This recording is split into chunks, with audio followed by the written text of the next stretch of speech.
Assalamualaikum warahmatullahi wabarakatuh. Perkenalkan, nama saya Cesar Zikri Nur Cahyo dengan nomor induk mahasiswa 202105200043. Program studi S1 Ilmu Pemerintahan, Fakultas Ilmu Sosial dan Ilmu Politik, Universitas Muhammadiyah Yogyakarta.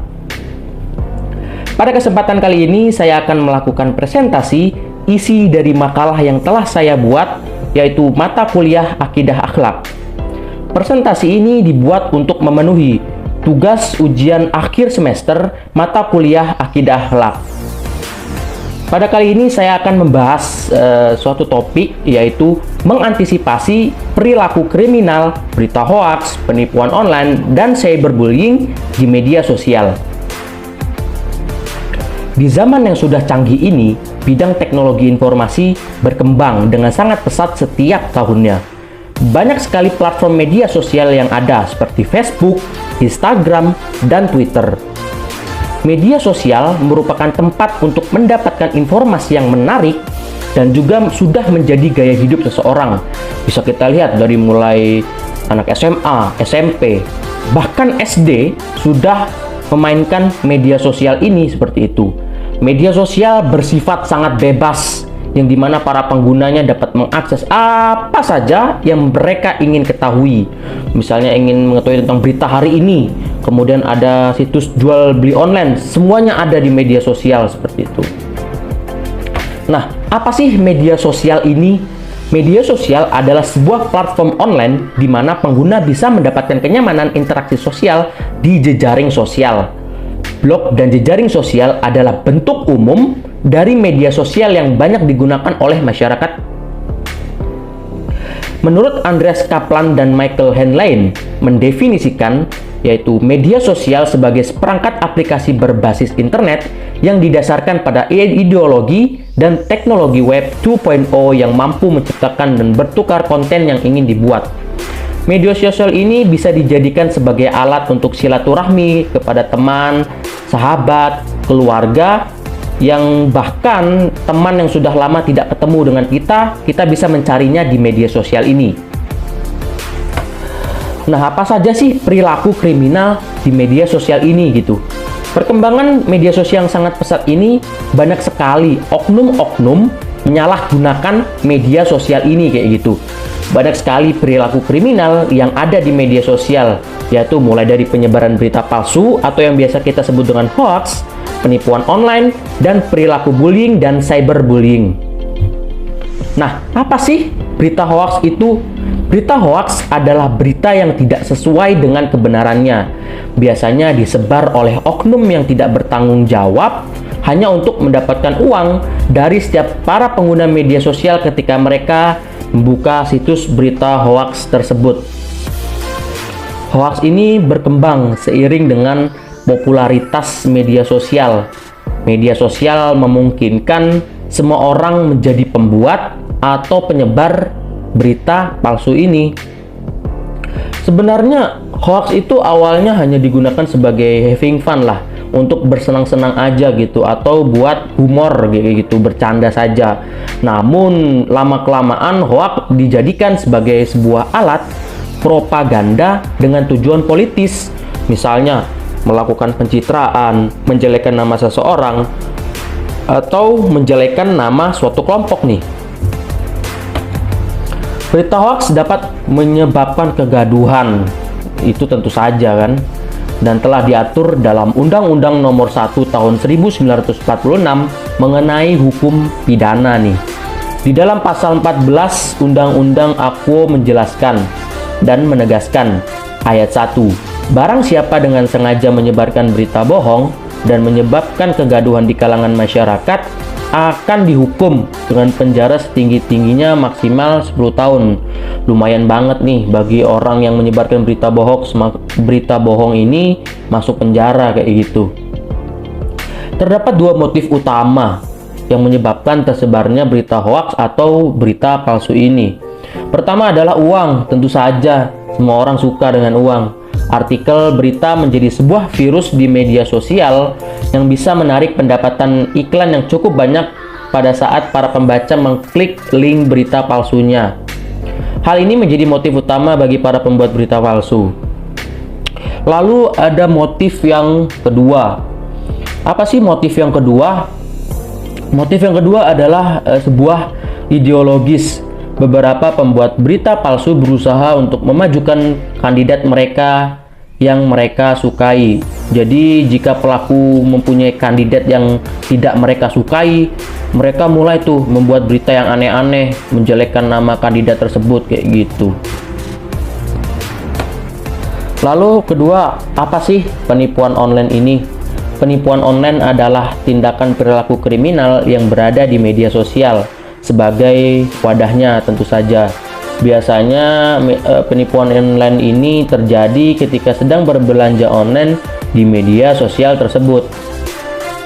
Tindakan penipuan online dapat dikenakan berupa sanksi, yaitu dikenakan pasal 378 KUHP yang mengatur tindakan pidana yang berbunyi barang siapa dengan maksud untuk menguntungkan diri sendiri atau orang lain secara melawan hukum dengan menggunakan nama palsu untuk menyebarkan berita palsu atau martabat palsu dengan tipu muslihat ataupun rangkaian kebohongan, menggerakkan orang lain untuk menyerahkan barang sesuatu kepadanya atau supaya memberi utang maupun menghapuskan piutang, diancam karena penipuan dengan pidana penjara paling lama 4 tahun. Lumayan banget nih sanksi dari penipuan online ini jika kita melakukannya seperti itu. Lalu selanjutnya, penipuan online seringkali terjadi ketika berbelanja di toko online, seperti iklan dari suatu barang atau suatu produk yang sangat tidak sesuai dengan gambar atau wujud aslinya nih. Kemudian jenis lainnya mengenai penipuan online ini adalah pembelian suatu produk yang dijual di Instagram, kemudian dibeli dan ketika datang tidak sesuai dengan gambar yang ditawarkan kayak gitu. Bisa kita lihat di lapangan atau fakta yang ada, ibu-ibu ini yang menjadi korban dari penipuan online ini. Biasanya ibu-ibu ini memiliki hobi berbelanja tas atau barang-barang lainnya di media sosial nih. Ketika ibu-ibu ini melihat, wah tasnya bagus banget nih, aku jadi pengen beli. Setelah dibeli, ketika datang tahu-taunya jelek barangnya. Nah ini salah satu tindakan penipuan online kayak gitu. Lalu bullying dan cyberbullying nih, ini yang paling parah nih. Bullying memiliki definisi sebagai perilaku yang sengaja untuk dilakukan oleh sekelompok orang yang dilakukan secara berulang-ulang atau secara terus-menerus. Cyberbullying adalah teknologi dari media sosial yang digunakan untuk menyakiti seseorang dengan cara berulang-ulang. Cyberbullying dapat diartikan sebagai bentuk menekan seseorang yang bertujuan untuk melecehkan korbannya melalui media sosial. Cyberbullying biasa terjadi di kalangan para anak muda atau para remaja zaman sekarang. Cyberbullying memiliki beragam tindakan, salah satunya dengan mengunggah foto atau sebuah postingan yang berisi memperlakukan korbannya nih. Untuk pelaku sendiri memiliki motif, yaitu mulai dari hanya sekedar iseng saja, mencari perhatian, dan bahkan sampai balas dendam. Perilaku cyberbullying ini dapat juga membuat korban menjadi kena mental dan kena psikisnya seperti itu. Bisa kita lihat nih, ada berita anak SMP melakukan tindakan bunuh diri karena tidak tahan mendapatkan perlakuan bullying oleh teman-temannya di sekolah. Nah ini salah satu efek dari cyberbullying ini atau bullying ini kayak gitu. Nah, bagaimana sih cara mengantisipasinya perilaku kriminal di media sosial ini agar kita tidak menjadi korban selanjutnya? Yaitu yang pertama, kita mulai dari berita hoax nih. Berita hoax. Ketika ada berita muncul di media sosial, kita jangan langsung menerima atau tanpa ada mencari sumber aslinya nih. Kira-kira bener nggak ya berita ini kayak gitu? Kita harus mencari sumbernya dengan matang. Kita harus mengklarifikasi terlebih dahulu berita tersebut. Kita jangan mudah terprovokasi dengan berita yang menyudutkan seseorang yang belum kita ketahui kebenarannya. Jika kita sudah tahu bahwa berita itu hoax, maka kita juga jangan mengikuti untuk menyebarkannya juga kepada orang lain kayak gitu. Biasanya tuh terjadi ketika orang yang baru pertama kali main media sosial kayak gitu. Ketika mereka melihat suatu berita yang sangat menggemparkan, lalu dia share ke teman-teman dia, padahal dia sendiri pun tidak tahu berita itu palsu apa tidak, kayak gitu. Lalu kemudian penipuan online nih, bagaimana sih cara mengantisipasinya? Yaitu dengan cara melihat rating dari akun media sosial penjualnya. Biasanya akun dengan banyak followers dan banyak like di setiap produk penjualannya bisa dikategorikan aman, dikarenakan sudah banyak orang yang membeli di situ.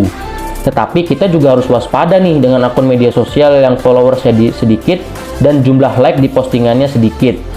Ini dapat dibuktikan bahwa akun tersebut sudah tidak pernah aktif lagi dan tidak pernah ada orang yang mengunjungi akun media sosial dari penjual tersebut. Lalu yang ketiga yaitu bullying dan cyberbullying nih. Bagaimana sih cara mengantisipasinya? Yaitu dengan cara menonaktifkan akun media sosial untuk sementara waktu. Dengan tidak bermain media sosial, maka pelaku cyberbullying ini akan merasa sia-sia untuk melancarkan aksinya tersebut.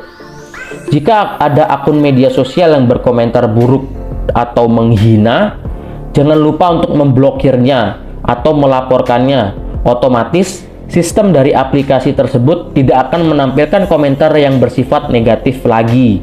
Karena media sosial seperti Facebook dan Instagram akan segera menghapus postingan yang dirasa merugikan, dan juga bisa akun media sosial kita ini dibuat private gitu. Jadi hanya orang-orang tertentu atau orang-orang terdekat saja yang bisa melihat akun media sosial kita seperti itu.